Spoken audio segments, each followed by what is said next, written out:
Bardou.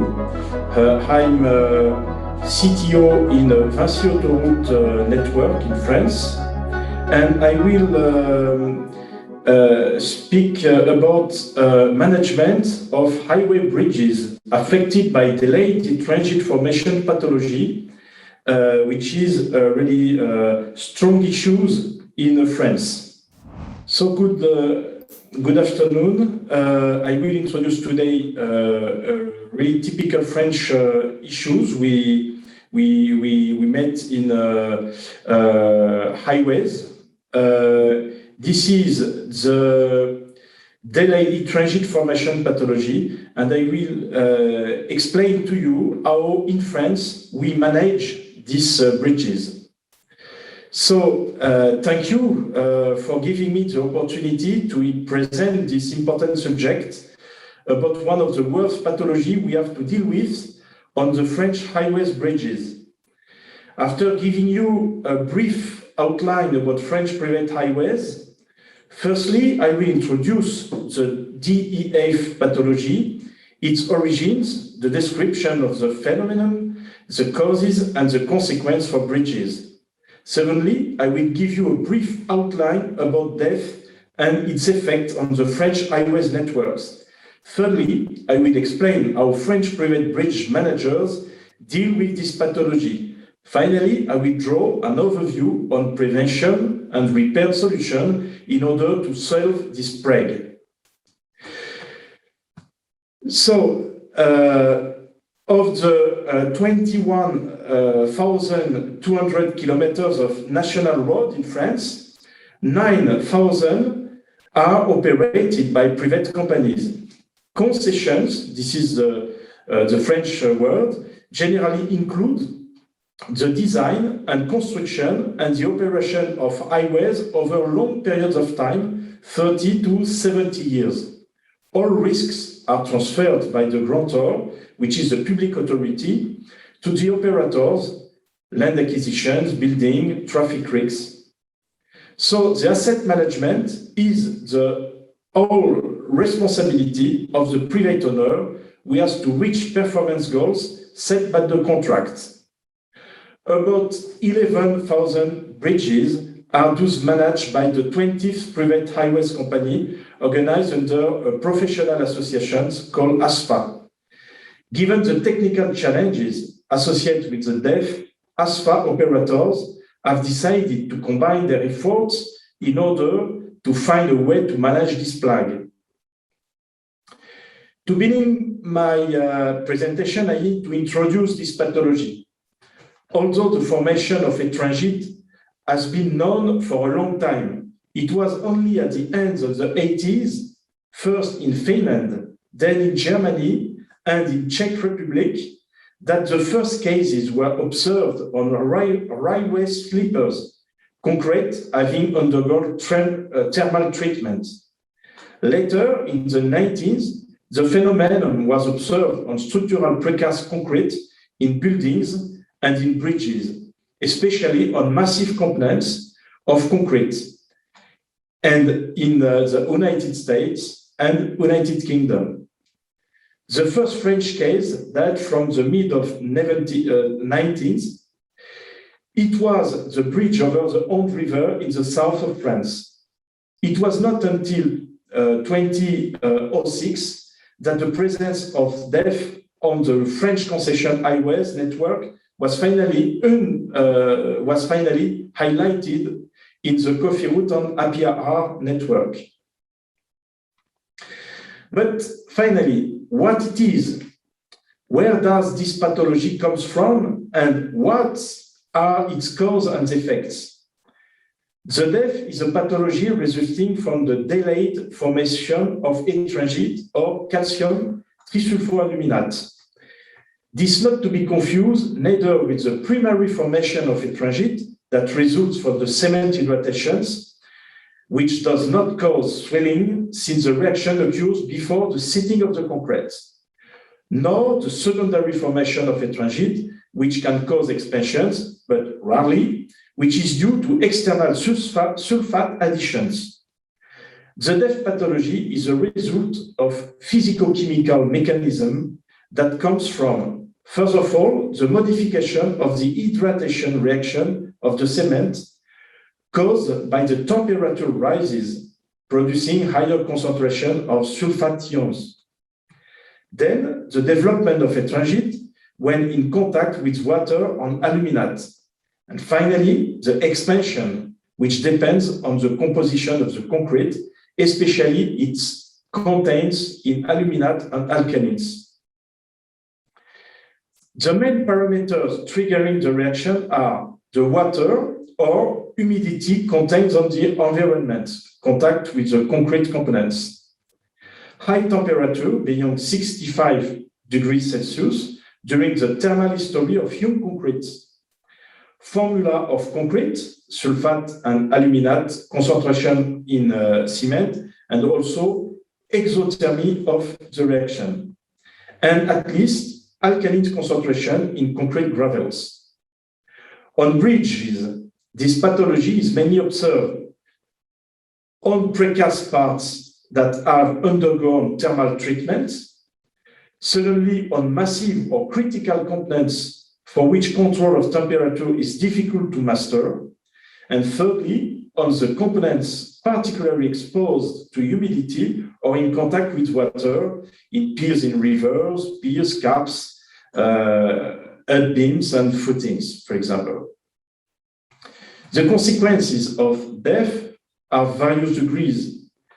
They range from the development of networks of superficial cracks to concrete swelling, yielding, or even the breaking of passive steels, which can lead to the loss of bearing capacity due to loss of tensile and compression strength and distortion module, but also damage to durability and, at least ultimately, in most severe cases, to the collapse of some part of bridges, or in the worst of cases, the collapse of the whole bridge. Two main particularities: the symptoms, which look like the symptom of an alkali reaction, hence many wrong diagnosis when the death is mistaken from alkali aggregate reaction. Another complexity to take in note is that the death is sometimes paired with alkali aggregate reactions. And the second main particularity is usually, but not always, the reaction is slow and the first symptoms appear within 7 to 10 years. Take a look to this graph. This is a real characteristic swelling curve of the pathology showing an asymptomatic character. Several French studies collaborate this model. So, after these brief explanations of the death pathology, let me introduce the situation in French private highways. A significant number of bridges have been affected. A total of 140 bridges have been affected. Thankfully, this is only a very small number, about our more than 11,000 bridges. But we believe that this number probably will increase because of the evolution of this pathology. We identified three kinds of situations. The first situation is the precasted components, more especially precast beams. For the overpass or underpass, precast beams have been chosen by builders because they save precious weeks of works. The fragility of these bridges stems from the difficulty in controlling manufacturing processes.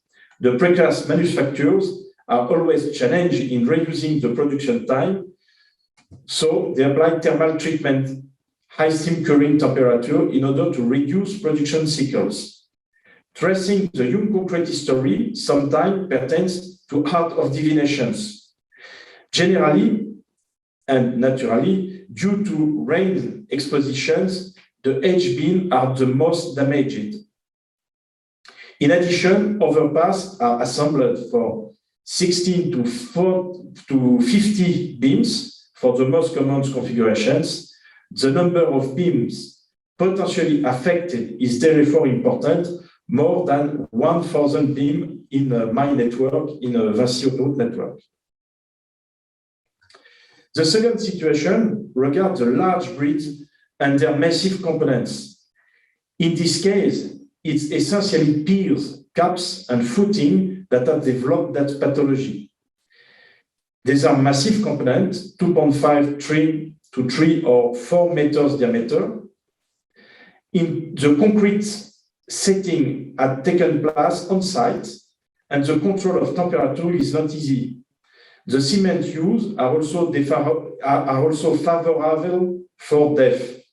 The precautions taken at the time of the construction of these bridges were not sufficient.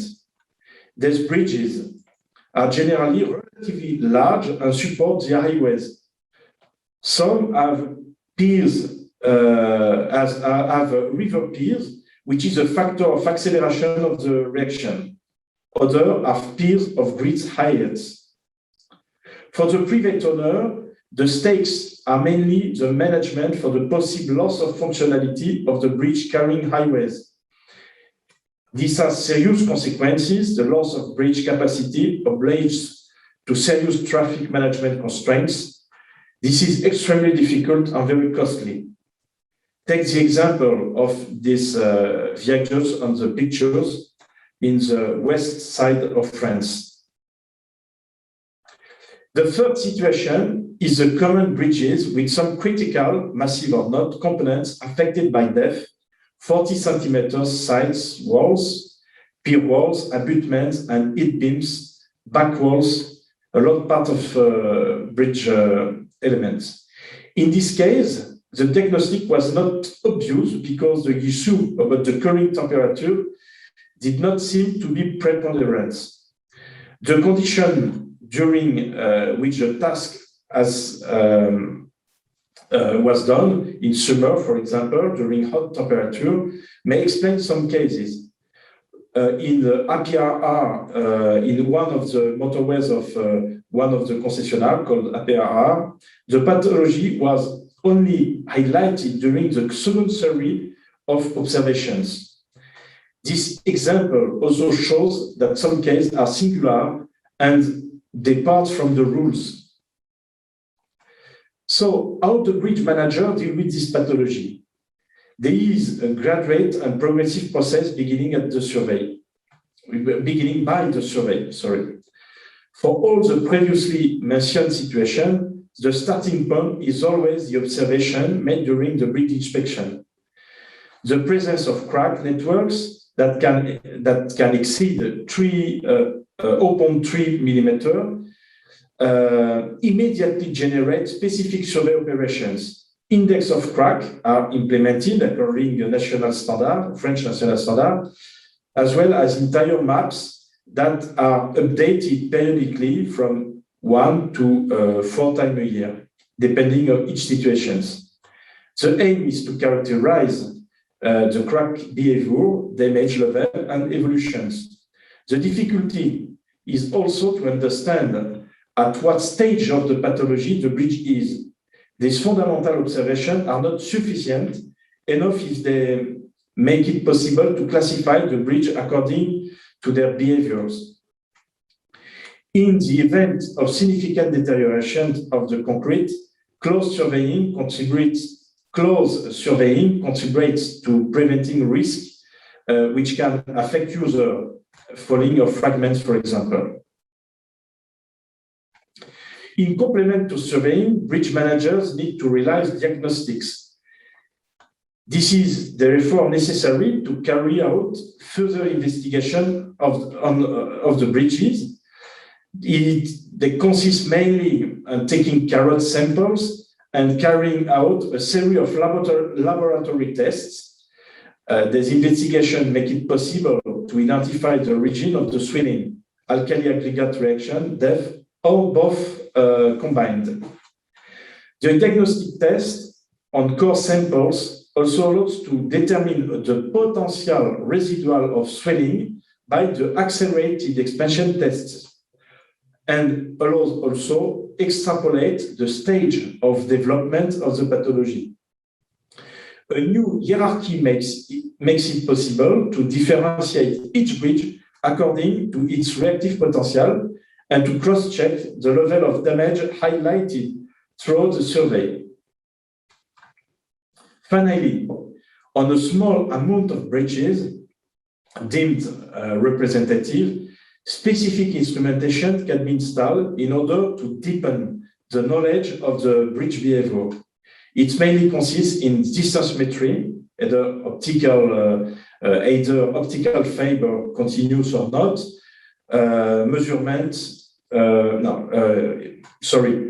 continuous or not measurements, or periodic measurement by INVAR tools, but also temperature and hygrometry measurements inside and outside of the concrete.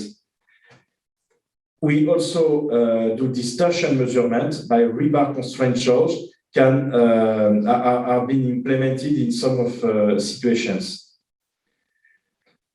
The advantage of this monitoring is that they allow to collect data of several years to adapt the relatively slow evolution to the pathology and combine several monitoring devices, allowing to cross-check data on models and gain more reliability.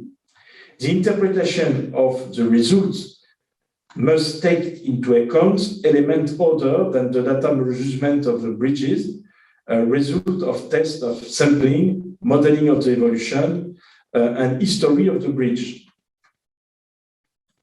At least, the main challenge for the bridge manager is not limited to understanding and the monitoring of the evolution of the pathology. It's mainly to forecast the evolutions so as to measure the impact of the pathology on the safety and functionalities of each bridges. It would allow to anticipate preventive measures or to contain the evolution of the pathology. A calculation with finite elements, software, taking in account the real concrete characteristic, distortion module, for example, allows to evaluate roughly the loss of loading capacity of the bridge.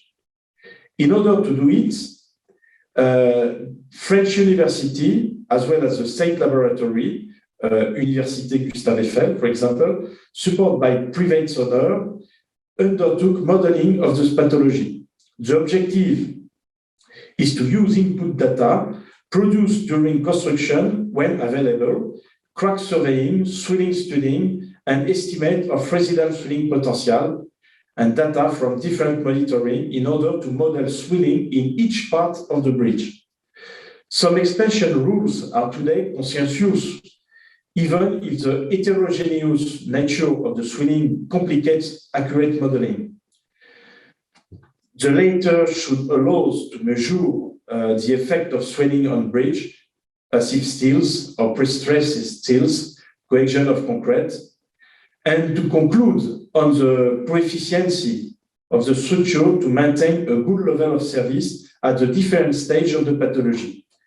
The challenge of the model is also to estimate the kinetic of the pathology.